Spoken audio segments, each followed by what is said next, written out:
Michelle Kennedy has spent most of her career building platforms that connect people. She began as a lawyer before moving into technology, helping shape two of the most influential social platforms of the last decade. We all have good ideas.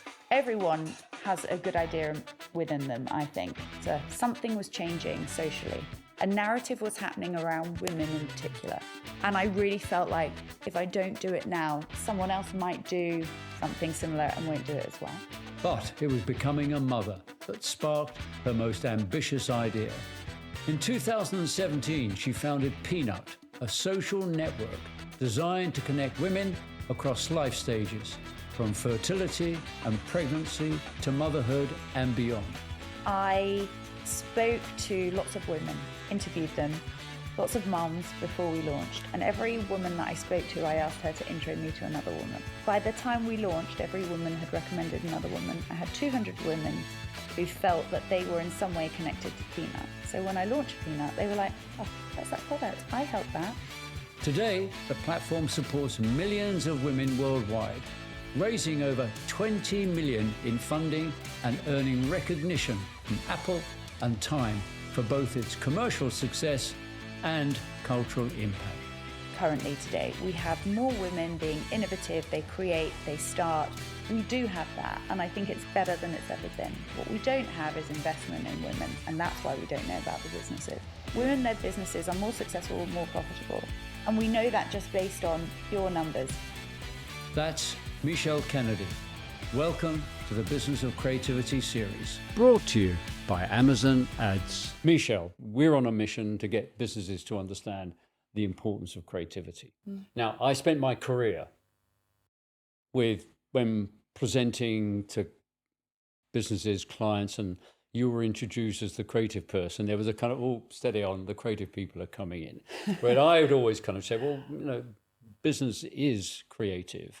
In fact, starting a business is a creative act. You have to have an idea. You have to decide what you're going to make, what you're going to do. You have to then decide what you're going to call it. How's it going to look, feel? All of these things are creative. And as we progress, as we get into the world of AI and how important that's going to be, creativity is going to be fundamentally important in ensuring the difference between you and your competitors. But let's go back. I'd like to go back and say, so tell me about where you came from, how you became a corporate lawyer, which is very impressive, I have to say. Is it? No, I think it genuinely is. Because you're the sort of person that people really listen to. I spent my life and said, oh, I'm not sure, John, you're creative. Do you really understand it? So I had to kind of work out ways of selling what I was doing. But tell me, so where was home? Thank you. And thank you for asking me to speak on this. I really believe in creativity. It's such an important thing. And I think that sometimes we lose it, particularly in tech, actually. We focus about different things. I started life in Peterborough. That's where I grew up.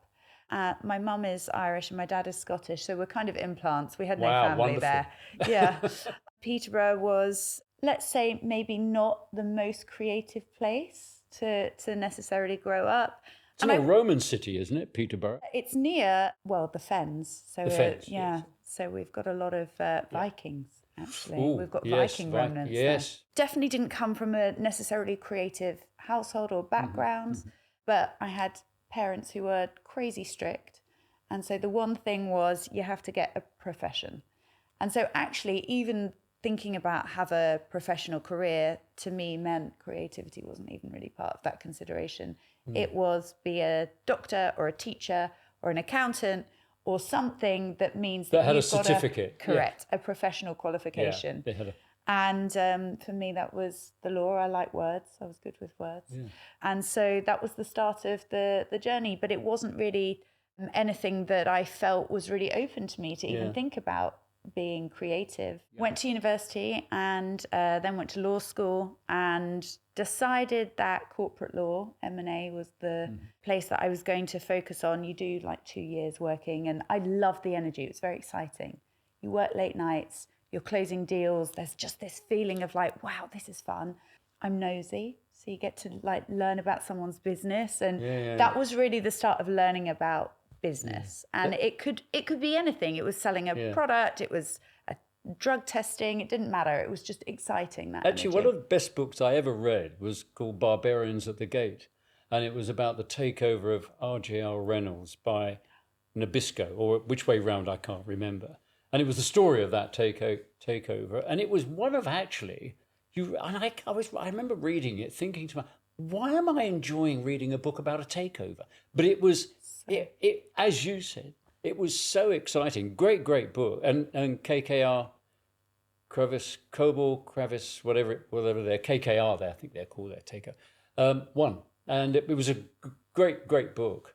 It's so gripping, you know, even the fact that, and unless you've been there, you kind of don't know. And it's different now. Again, I think we've evolved. But at the time that we were doing it, you were in separate rooms for the completion meeting. So you got one side in one room, one side in the other room, just doing those final points. I would be walking between the two. Here's our new draft. What do you think? Coming back. And then you got champagne at the end of it. You'd been up for a week. You didn't know what day of the week it was. You hadn't really changed your suit. You were just changing tops at your desk. And then you got champagne at the close. And it was like, this feels like a great life for me. This is the place to be. So when you were doing that, were you, without looking back now, were you learning about businesses? Were you looking where they'd gone wrong, what they had done right? Was that a great learning experience for you? It's such an amazing learning experience because you're also learning where people see value. You're looking at all the different points and saying, here's what to understand about this business. And someone else says, well, I don't care about that. And you're like, okay, you don't care about that. Right. But that's funny because at law school, we obviously had to tell you about this, or you're flagging all these different things and you start to learn where people take risks, where they're not prepared to take risks. Each business actually at that point becomes really exciting. It becomes like, ooh. It's an entity, isn't it? Yeah, even if it's really dry at the start, by the end of it, you kind of have this affection for it, whichever side you're on, whether you're selling or you're buying. So I honestly, I loved it and I learned so much. So that therefore became this great training ground for you thinking about businesses, and then off you go and you become part of the tech world, and you developed, you went on the board of, which were the companies you went on the board of? Badoo and Bumble. And Bumble. Badoo and Bumble. You only did B's, obviously. That's right, we loved that. Only beginning with B, that's right. But what took you from, there you are, corporate lawyer, into this world? Were you there as a corporate law advisor? Yeah, I had itchy feet, I think. And I always was thinking about what's next. Law was great, but what's next? I didn't really see it as my long term. And I liked business. That looked exciting and fun. One of the lawyers I worked for called me and said, look, there's a guy, he's got this amazing website at the time, and he needs a lawyer, and I think you should meet him. And I went for lunch with Andre, who was the founder of Badoo, and I was like, this is so weird. I mean, the whole thing felt weird. It was 20 guys in an office in Denmark Street in Soho with headphones on and hoodies. And don't forget, I'd come from quite a formal, I'm wearing suits every day. And they're in hoodies, eating hula hoops and drinking Red Bull. And I was like, where am I? But how fun. Yeah. Kitchens that were fully stocked with food. You don't get that in a law firm either. You know, you get coffee if you're lucky. And just this energy of people kind of writing code. And at the time, Badoo had 52 million users, and I'd never heard of it. Well, that was it. How can you have 52 million users and I don't know what this is? I need to know what it is. And that was the start. And that was the start. So that sparked your interest in this whole tech area, that what you could do with a piece of technology and how you could then create an idea that would communicate to many people. So then, all those experiences, you then decided to set up Peanut. And I love the idea that it was coming out of your own experience of having children. You suddenly realize there's a great need for something that actually brings women together, helps them, guides them. And that it's quite interesting because I think so many businesses start from a personal point of view. I said creativity is an expression of self. Well, in a way, a business is an expression of self. It's what you passionately believe in. So that happens, and then you think, right, I'm going to start something for all these women. Yeah, I think it was definitely We had built Bumble basically Yeah. within Badoo, and it was so exciting to see. That was new. It was an app, it was fresh, it was focused on women. The response was amazing. And I was like, wait, I want to do this for the rest of my life. I want to build for this audience and solve problems for women, basically. I had my little boy and Lovely. was the first of my friends to have a child, and really felt quite lonely and isolated, which is not something that I think we're much more open actually about mental health, loneliness, isolation today. But at the time, it was 2013 when I had Finn, I didn't feel like I could say that to anyone. I didn't even want to say it to my partner, let alone to my friends, because you have to be so, and you are so grateful that you've got this beautiful baby. But ultimately, it was long periods of time at home all day, just me and him.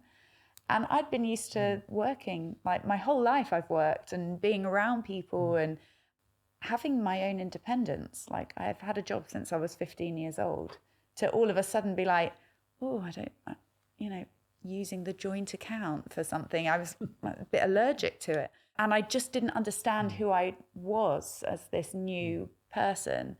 And as I started to come through a bit of the fog of kind of new motherhood, it's like, this can't be just me. I can't be the only one who feels like this.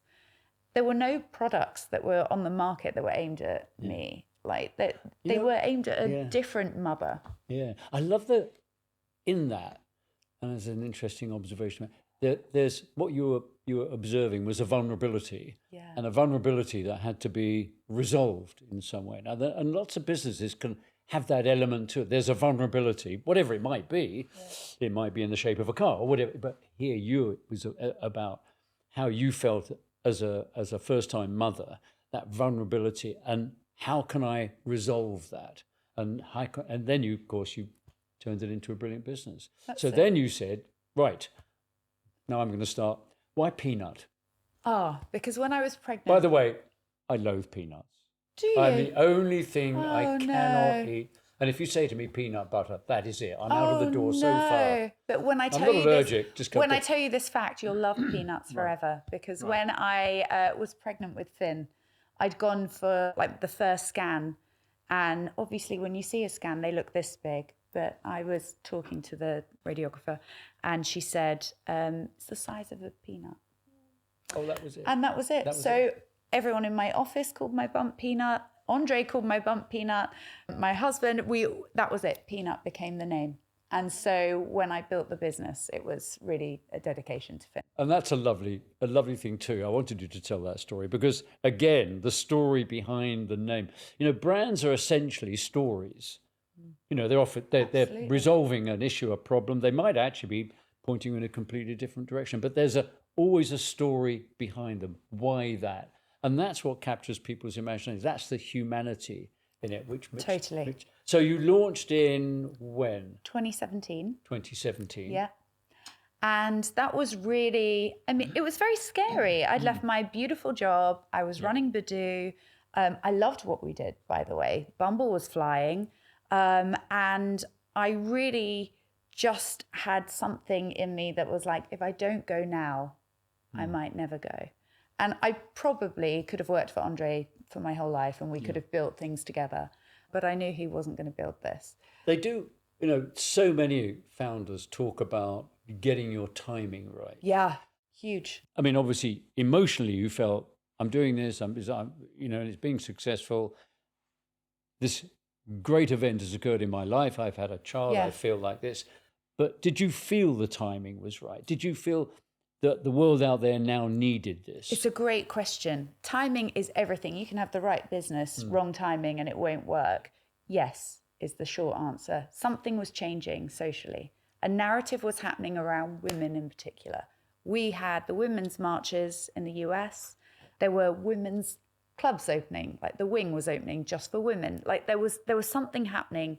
And I really felt like if I don't do it now, someone else might do something similar and won't do it as well. Again, that goes back to being open, aware, looking at the world outside, not closing in, not being narrow, being sensitive to everything that's going on out there. And then you're better equipped than the person who isn't, of course, because you've sensed that, felt it. And that's fundamentally important. That's obviously what you did. We all have good ideas. Everyone has a good idea within them, I think.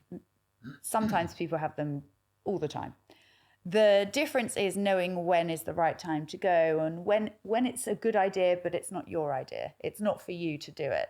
But I truly felt at that moment, I was the only person who had this experience of dating, which, there weren't many women in the dating industry at the time. Which is bizarre if you think about it. So weird. 50% of the market. Weird. And so there weren't women building in that space. I had this kind of unique experience of thinking about connectivity. Mm-hmm. There was this groundswell around like women-only spaces. And I just had that sense of Finn was getting to an age, he was 2.5, that the need hadn't gone anywhere. The bigger the kid, the bigger the questions I had, the bigger the problems. I needed more connectivity, not less, with other women.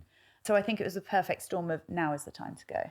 And that then obviously Peanut emerged. Yeah. But the other thing why do you think more women aren't setting businesses up? Or are they? Do you feel they are? Why aren't we more aware of them?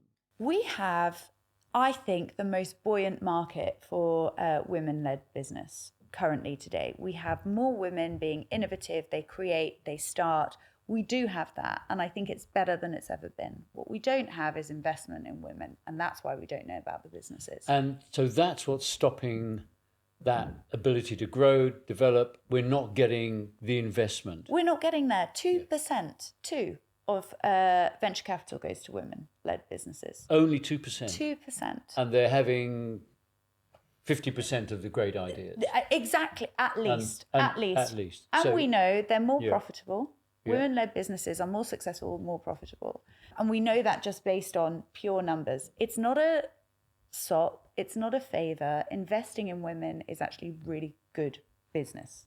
So that is one of the most profound things we can take out of this, apart from obviously Peanut, that actually women are coming up with better ideas, but they're not getting the investment. That's a disgrace. It is a shocking disgrace. It's such a difficult... we made some progress, then we had COVID, then we had other things, we're back again. We're hovering around this 2% mark permanently. It's not okay. We have to have a solution to that. There should not be a barrier to raising finance to launch your business based on the fact that you're not a guy. Yeah. Makes no sense. That is absolute discriminatory. No question about that. Yeah. Staring you in the face. Yeah. That's a big issue. We'll come back to that at some point in time. Maybe afterwards we should sit down and think about what we do about this. Yes. But there you are. So you set it up, 2017. You're thinking, what the hell have I done? It's called Peanut. We all know now why. And what was the first thing you did? I can remember the first day we set up BBH, our agency. We officially set it up. And I can remember that first day. And I remember I'd invited my two partners around. We still didn't have an office, but we could now officially say we were there. And my partner, John Bartle, had brought a suitcase with all our official papers in it. That was our first office. It was a suitcase. And I kind of thought, oh my God, it's a suitcase. That's all I got. So actually, it's our energy that is going to drive this business. That's what it's going to be all about. And it's our energy that will make it happen. So that's what we've got to sort of understand completely. Totally. There are so many stories about people who start Kitchen Table or whatever it was. For me, I hustled. I knew someone who knew someone. And they had an incubator, so an office that you could come and use. I think you were meant to use it like twice a week. If you needed to have a meeting, that was it. That became my office. I was moving in. I dominated the space, basically. Mm-hmm. Everyone felt like they were working in Peanut offices. It wasn't mine. It was, and thank you to my amazing friend JC, who kind of believed in me and was like, sure, you can use it and let me go in. And really, I had one of those Jerry Maguire moments where I was doing it. I had one person who had worked for me at Badoo. I couldn't hire anyone that had worked for me before. I was under massive restrictive covenants.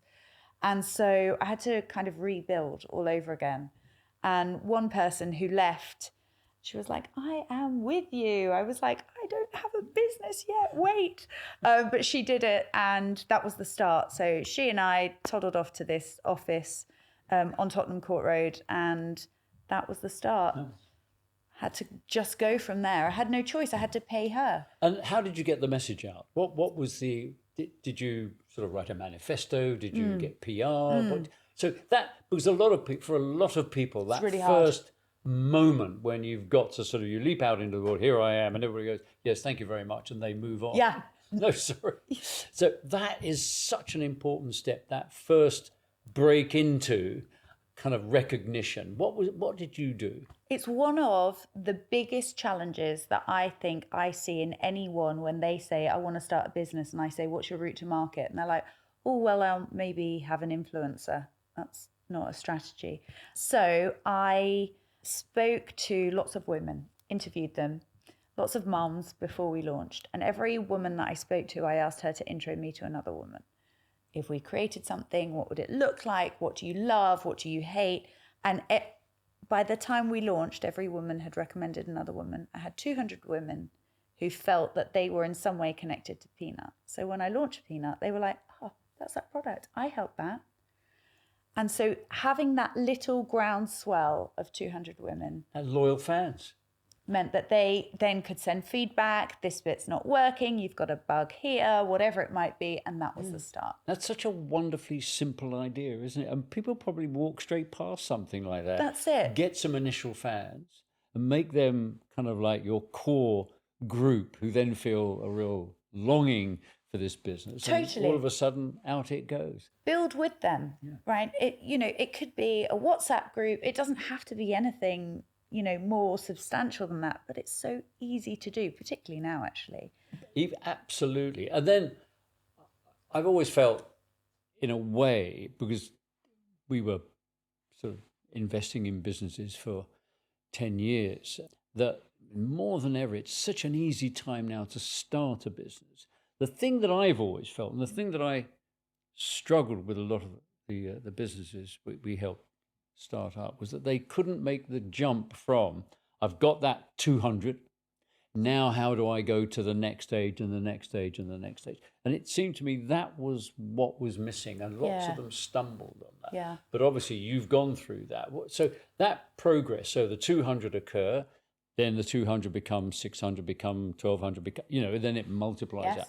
So how do you go even further beyond that to somebody who is living in, I don't know, Abu Dhabi and wants to kind of connect in with you? Yeah.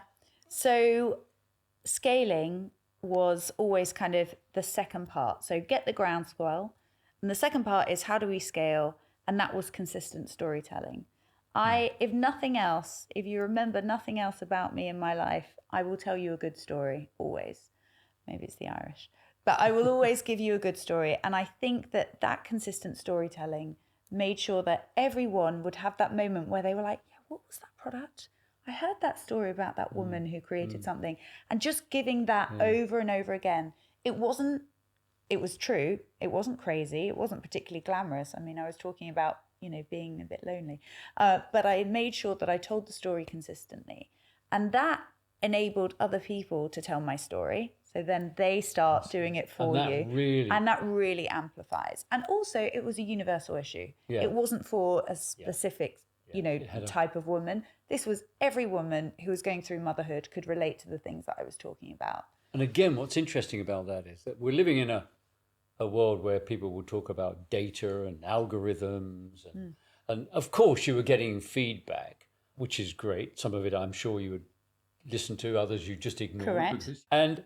But the danger today is we have so many people, so many businesses looking at the data, not looking at the person, not going, in a way, what you did was go back to some core fundamentals, tell a story. And that person can then take that story on and tell it to something else.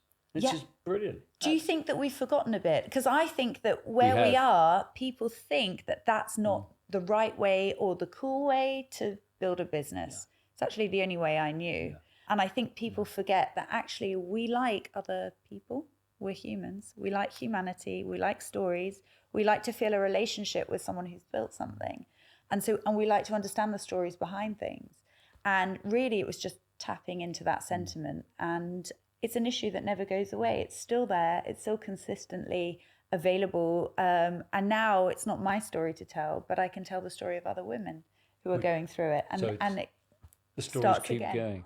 The other thing that's interesting about that is I remember, I suppose now it was about 15 years ago, I was asked to speak at a digital marketing conference.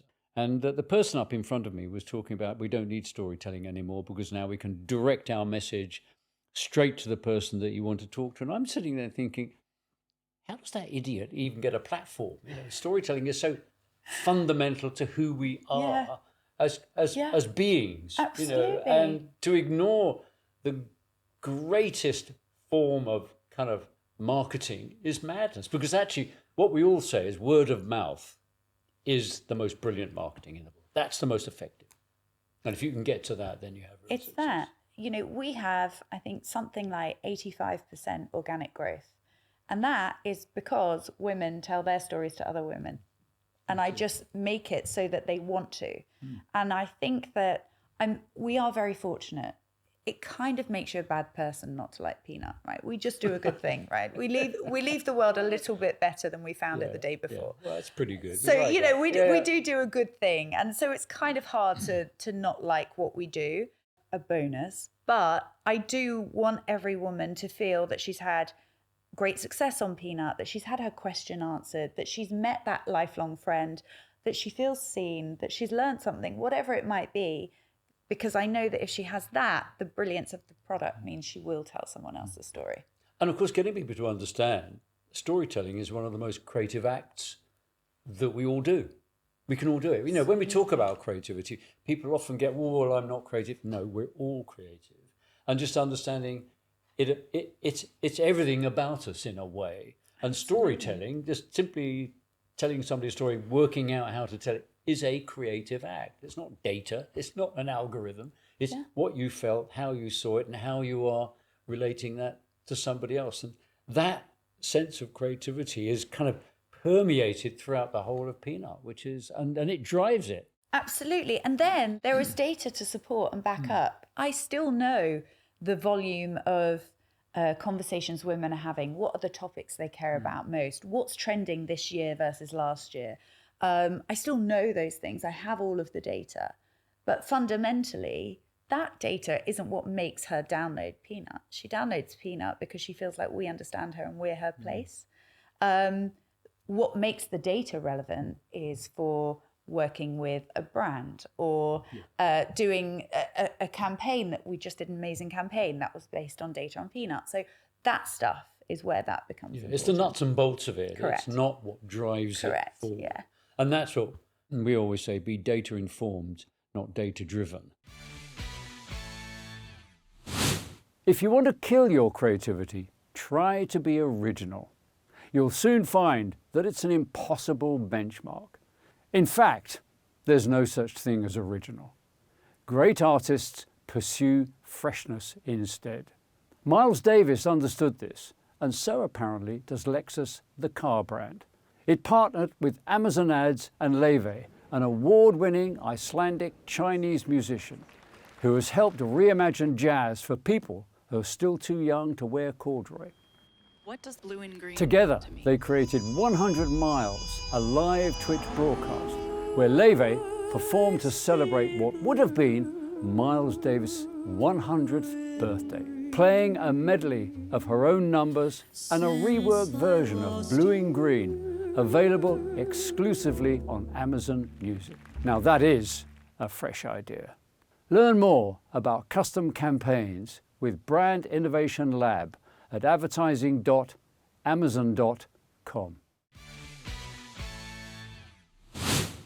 I did a talk recently. I was down in Australia and I did it why I don't like marketing anymore. And it was just to provoke, really. Yeah. But I do think that marketing misses one of the most fundamental things about success, because it can't measure it. And of course, it becomes obsessed with the things that it can measure. Yep. And there's a natural thing in that. We love that, Yep. Prove it's working.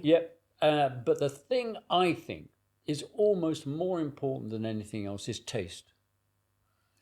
Is that right? Do I like that? Do I think that's good? And I sort of showed, if you look at the iPhone, that was, why that? There were no data on it. It was we love it and we love the way it looks. I talked recently to James Dyson. He changed the way we view the vacuum cleaner by just, not only brilliant engineering, but he made it look amazing. You go, oh, that absolutely was probably one of the keys to making it work. And I worked on the launch of the Audi TT. And I always said to the engineers at Audi, so what's the great advance? And they just said to me, John, it's just the way it looks. And that was the car that changed. Actually, if I'm truthful, we worked on Audi for a very long time. Of course, I think our advertising was part of what made it happen. Exceptional, naturally. Of course. But actually, that car changed it. Yeah. And that was all down to taste. And it's like, you called it peanut. Why? Because you felt it. All the things that you're doing, there's a kind of an element of taste around it.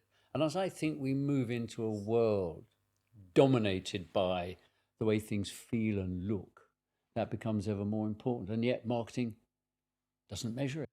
It's so interesting. I have one of my friends who's also a founder. We talk a lot about taste because taste also comes from being able to understand what's going to be trending taste-wise before it happens.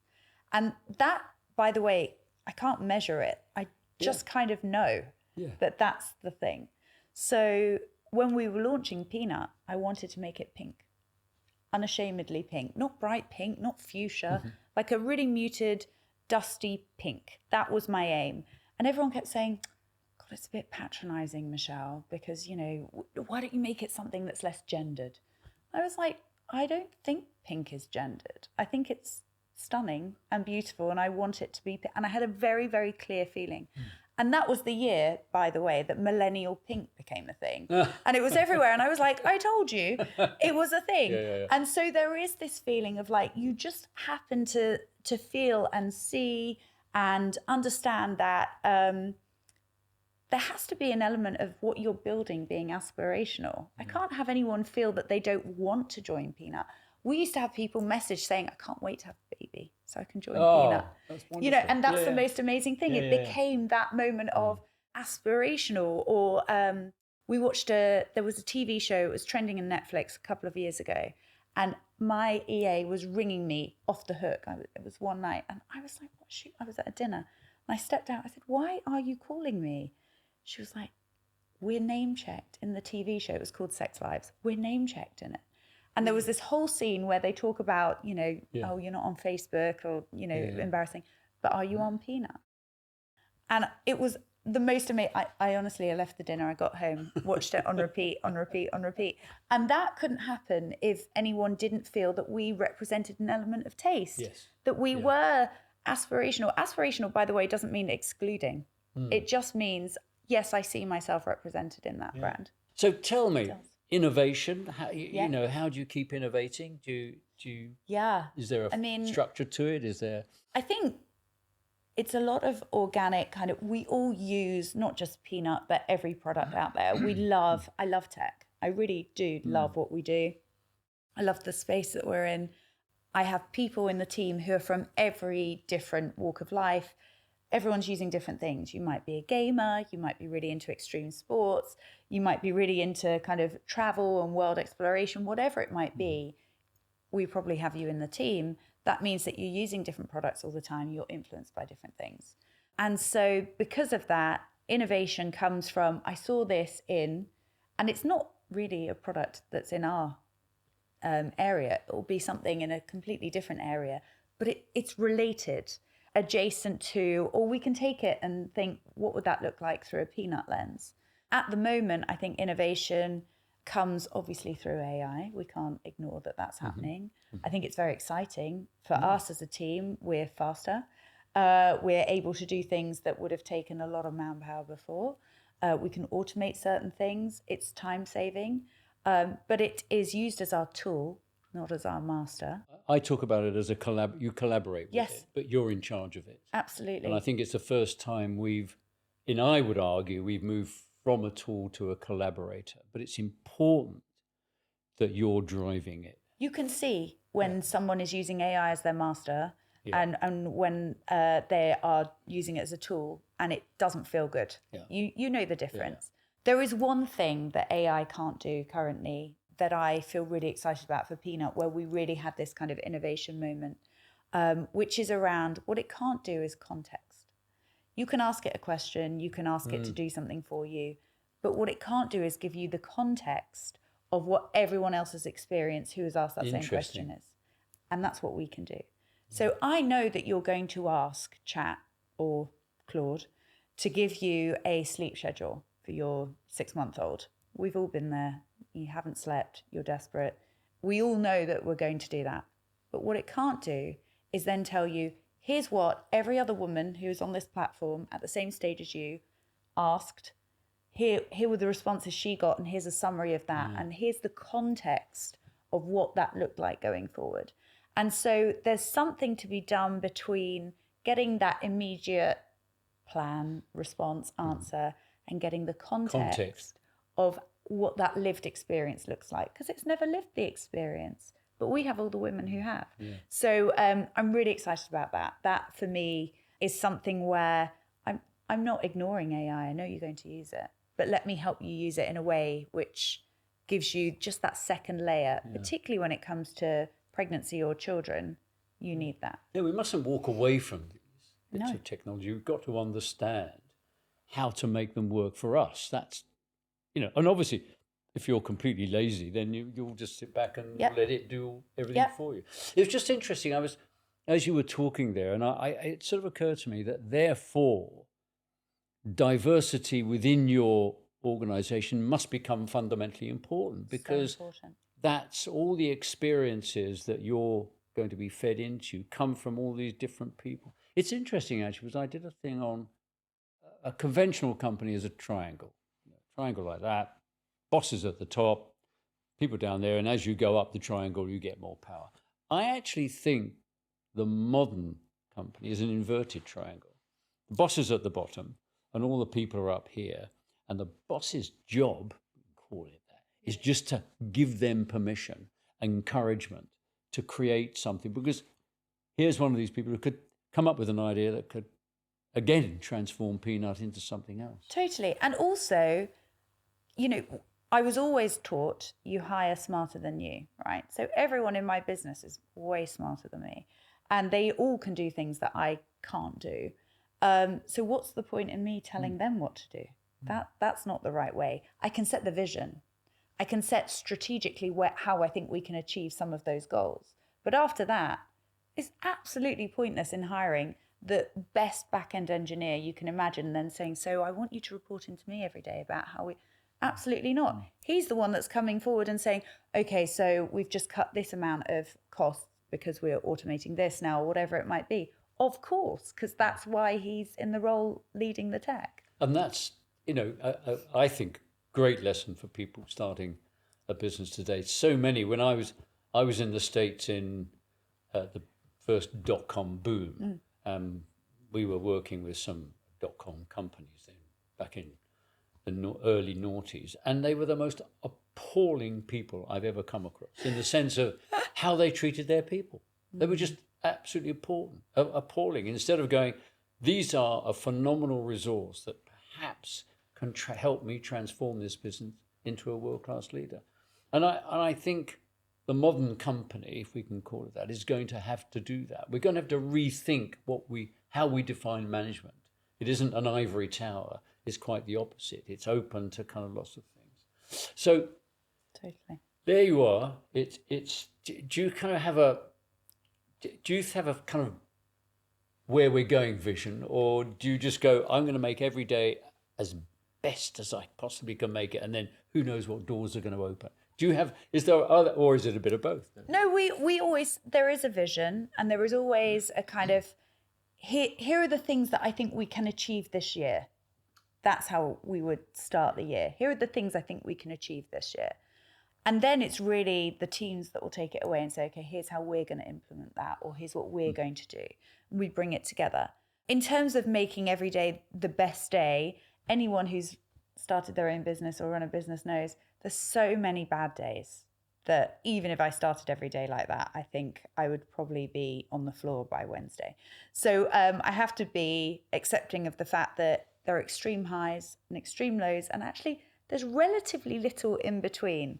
It's just a day that goes like this. And what starts as a terrible day because something's broken and the data is showing something and you're like, oh, we need to fix it, will be ending the day because we've got a full page in the New York Times.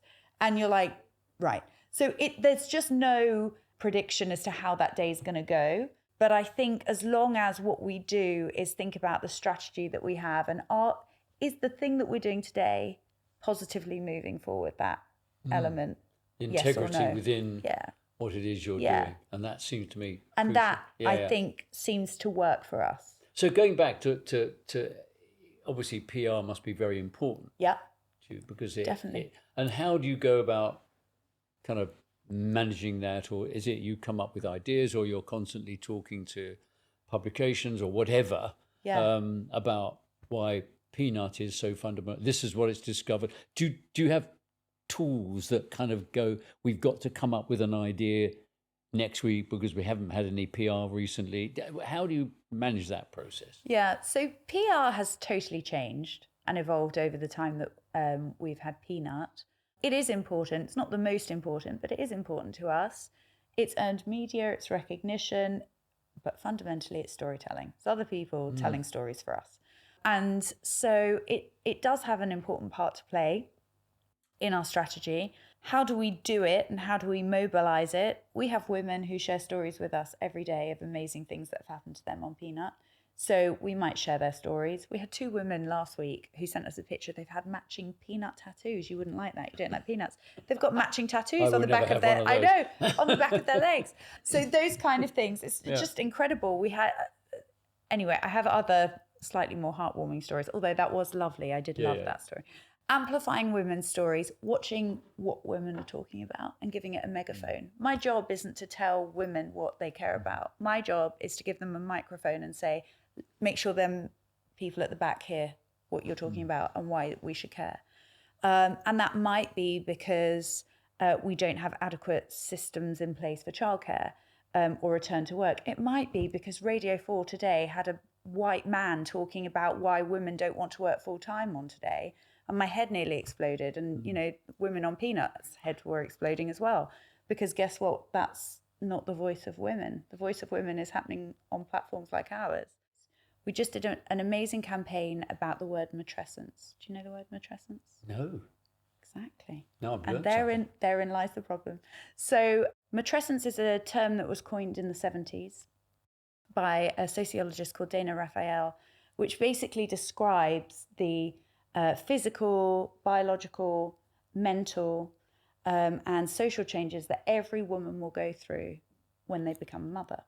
So we know the word adolescence, right, and it's matrescence. It's the same thing. And so I've learned something today. There you go. So it's fundamentally important. And the grey matter in our brain fundamentally changes. It is altered, and in studies of the brain, you will know who has become a mother and who hasn't, because you can see the changes. Matrescence is not in the dictionary. Shouldn't that be the campaign? It's got to go into the... That's it. That's the campaign. So the words that are in the dictionary from last year, delulu, IDGAF, 6-7, anyway, and on. But matrescence, which is a fundamental change in a woman when she becomes a mother, is not there. So and it's spelled like adolescence, but matrescence. Matrescence. Fantastic. So that's our campaign, and that is based on the fact that there are women on Peanut talking about these experiences, saying, I feel like this, am I going crazy? Am I alone? Am I mad? Absolutely not. It's biology. It's biology. It's happening to you, and it's happening to all of us. You are never alone. And when we name the experience that women have... You define it.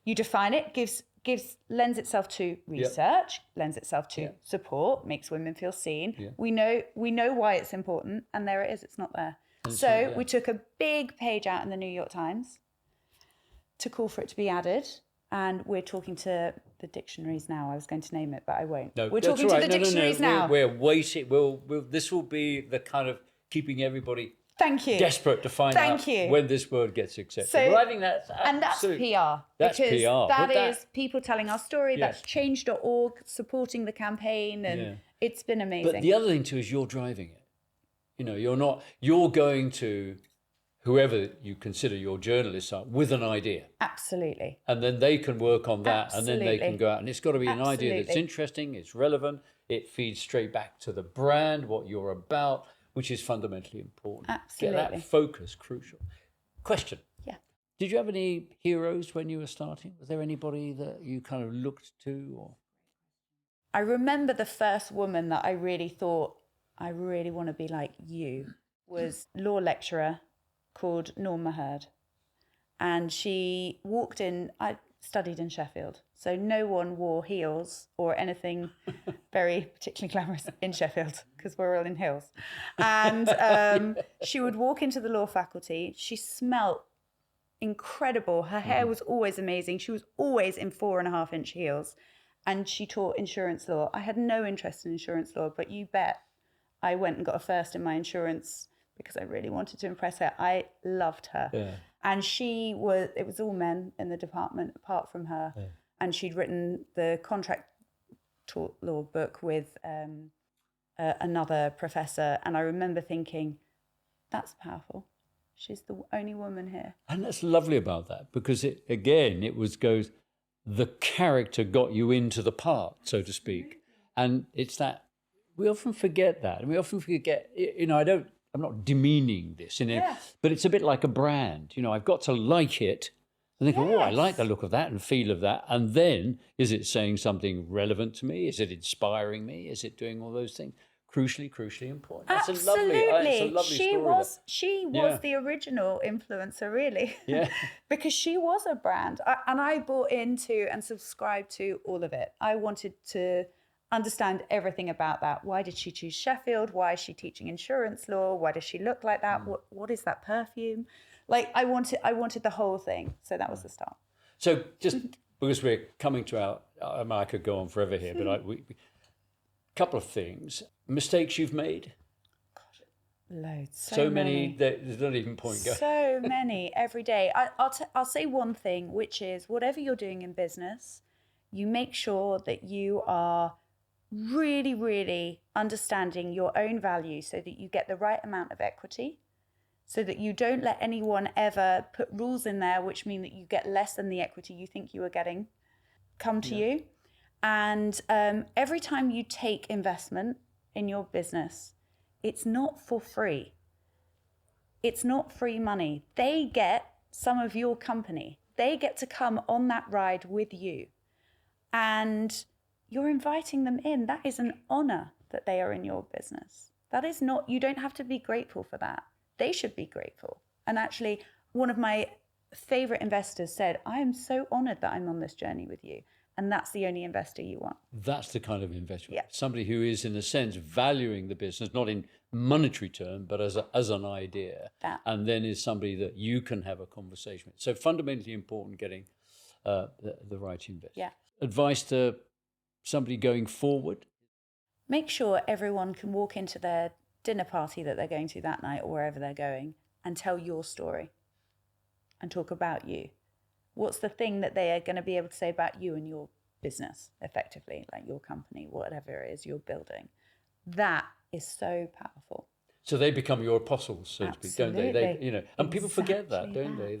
Exactly that. They are the people going out and spreading the word. You want someone going in and telling the gospel. Yeah. And you are the subject matter. The gospel according to Peanut. That's it. And well, we forget that. And people become, I've worked with a huge number of people, and the people within that company have often, not always, been quite cynical about the company. So therefore, they're not out there selling the company, talking about how great it is. Yeah, it's so important. Yeah. And also having your team feel loved so that they do the work for you.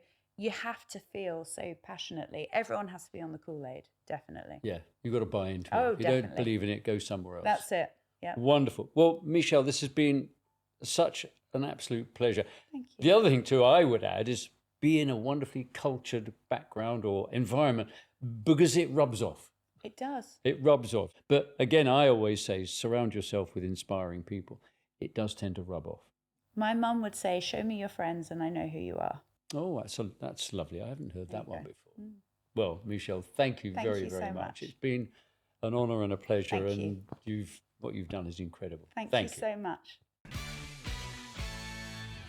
If you want to explore how creativity can work for you, head over to thebusinessofcreativity.com. See you next time.